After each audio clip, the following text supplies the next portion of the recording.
A ver, ¿cómo es posible que de las cenizas de un imperio nazca toda una civilización? Es una pregunta fascinante, ¿verdad? Pues hoy vamos a meternos de lleno en una de las transformaciones, yo diría que más profundas de la historia.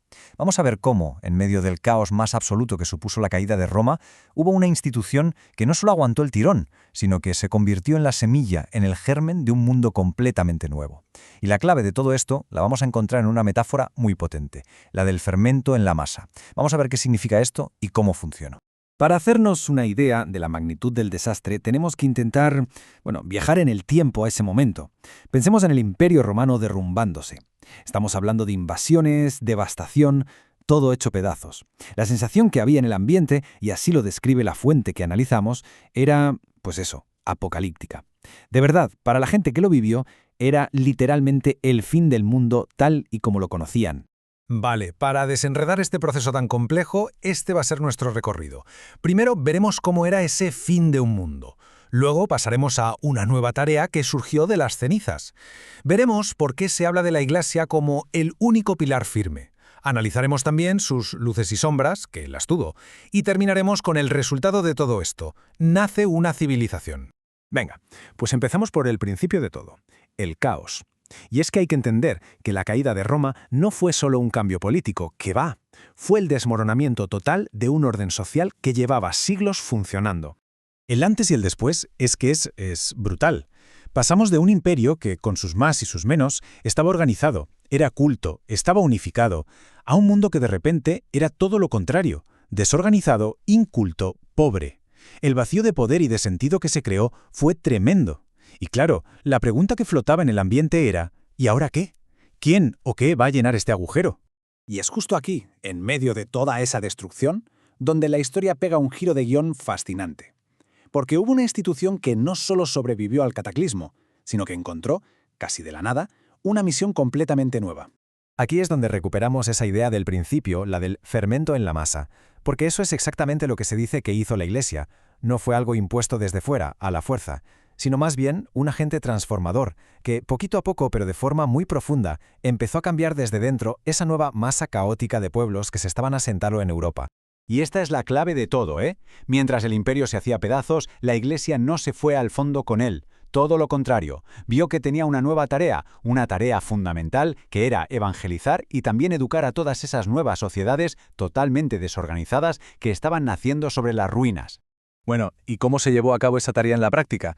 Pues la cosa es que en un mundo donde todas las estructuras se habían venido abajo, la Iglesia se convirtió, de facto, en el único pilar que seguía en pie. Su trabajo se puede ver en 3 grandes papeles, y cada uno era, vital, para que la sociedad no se desintegrara del todo. Actuó como defensora del pueblo, porque ya no había ejércitos romanos. Se convirtió en la educadora del pueblo, porque el conocimiento se había perdido. Y fue la guardiana de la cultura antigua, rescatando del olvido todo el saber del pasado. Y ojo, que esto no era teoría, era algo súper práctico, del día a día. Tenemos a los obispos, por ejemplo, que se plantaban literalmente delante de los invasores para proteger a la gente.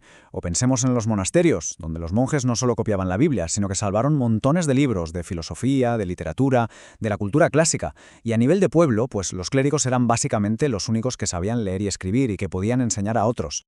Pero claro, sería un error pensar que todo este proceso fue un camino de rosas. Para nada. La Iglesia, al meterse tan de lleno en el mundo, también se vio, salpicada por él. Así que tuvo sus luces, muchísimas, pero también unas sombras muy, muy profundas. Y aquí está la gran paradoja. Por un lado, la Iglesia estaba haciendo cosas súper constructivas. Intentaba poner freno a las guerras y a las venganzas, protegía a mujeres y niños, promovía el valor del trabajo. Pero por otro lado, esa inmersión en el mundo tuvo su precio. No fue inmune a los vicios de la época. La fuente que manejamos es muy clara en esto. Entraron supersticiones y la corrupción llegó hasta las más altas esferas del poder, salpicando incluso a los papas. Aún así, a pesar de todo esto, el texto nos deja una imagen que es muy poética para hablar del resultado final. Dice, lo sembrado entre lágrimas floreció con el tiempo. Es una forma de decir que a pesar de todos los problemas, de las contradicciones, de las dificultades, al final ese esfuerzo acabó dando sus frutos. Y ese florecer, que fue lento y nada fácil, nos lleva ya a la parte final de nuestro análisis, el nacimiento de una civilización totalmente nueva, una que fue moldeada de arriba abajo por esa fe.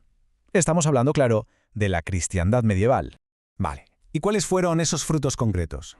Pues de todo ese proceso de fermentación, tan largo y tan complejo, salió una nueva cultura que compartían muchos pueblos, un nuevo arte que siempre miraba lo trascendente y quizá lo más importante de todo, surgieron nuevos ideales, ideas sobre la justicia, sobre la caballería, sobre el sentido de la vida, que marcaron Europa durante siglos. La conclusión a la que llega la fuente es potentísima. Sostiene que a través de todo este proceso, los pueblos de Europa aprendieron a ser humanos, libres y responsables, dentro de un nuevo marco de pensamiento. O sea que se forjó una manera completamente nueva de entender qué es una persona y qué es la sociedad.